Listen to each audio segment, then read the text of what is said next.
Empuraan cinema വിവാദത്തിൽ പൃഥ്വിരാജിനെതിരെ വീണ്ടും RSS മുഖപത്രം. ദേശവിരുദ്ധരുടെ ശബ്ദമാണ് പൃഥ്വിരാജിന്റേതെന്ന് ഓർഗനൈസറിലെ ലേഖനത്തിൽ പറയുന്നു. സേവ് ലക്ഷദ്വീപ് ക്യാമ്പയിനിന് പിന്നിൽ പ്രവർത്തിച്ച പ്രമുഖരിൽ ഒരാളാണ് പൃഥ്വിരാജ്. പൌരത്വ നിയമ ഭേദഗതിക്കെതിരായ പ്രതിഷേധങ്ങളെയും പൃഥ്വിരാജ് പിന്തുണച്ചെന്നും ഓർഗനൈസർ വിമർശിക്കുന്നു.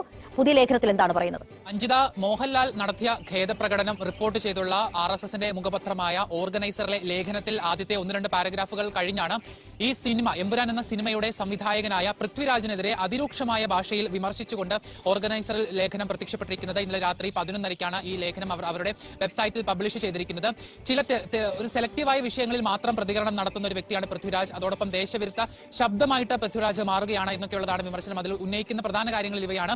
സേവ് ലക്ഷദ്വീപ് എന്ന് പറയുന്ന ക്യാമ്പയിന് തുടക്കമിട്ടവരിൽ അല്ലെങ്കിൽ ആ ക്യാമ്പയിന്റെ പിന്നിൽ പ്രവർത്തിച്ച പ്രമുഖരിൽ ഒരാളാണ് പൃഥ്വിരാജ്. കേന്ദ്ര സർക്കാർ അവിടുത്തെ അഡ്മിനിസ്ട്രേറ്ററുടെ സഹായത്തോടു കൂടി അവിടെ ലക്ഷദ്വീപിൽ വരുത്താൻ ശ്രമിച്ച മാറ്റങ്ങളെ ഒരു കമ്മ്യൂണൽ ആംഗിളോട് കൂടി കണ്ടുള്ള പ്രതികരണമാണ് നടൻ പൃഥ്വിരാജ് അന്ന് നടത്തിയതെന്ന് പറയുന്നു. അതോടൊപ്പം പൗരത്വ ഭേദഗതി നിയമ അതിനെതിരായ പ്രതിഷേധം, രാജ്യവ്യാപകമായ പ്രതിഷേധം, അതിൽ ഡൽഹിയിലടക്കമുണ്ടായ പോലീസ് നടപടികൾ, അതിൽ പൃഥ്വിരാജും സഹോദരൻ ഇന്ദ്രജിത്തും പ്രതികരണങ്ങൾ നടത്തിയിട്ടുണ്ടെന്ന് പറയുന്നു. ബംഗ്ലാദേശിൽ ഹിന്ദുക്കൾക്കെതിരായ അക്രമത്തിൽ പൃഥ്വിരാജ് സംസാരിക്കുന്നില്ല, മിണ്ടുന്നില്ല.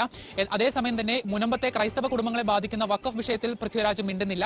അതേസമയം തന്നെ സിനിമകളിലൂടെ ചില അജണ്ടകൾ ഒളിച്ചു കടത്തുകയാണ് പൃഥ്വിരാജ് എന്നുള്ളതാണ് ഓർഗനൈസറിലെ ഈ ലേഖനത്തിൽ വീണ്ടും പൃഥ്വിരാജിനെ വിമർശിച്ചുകൊണ്ട് വന്നിരിക്കുന്നത്.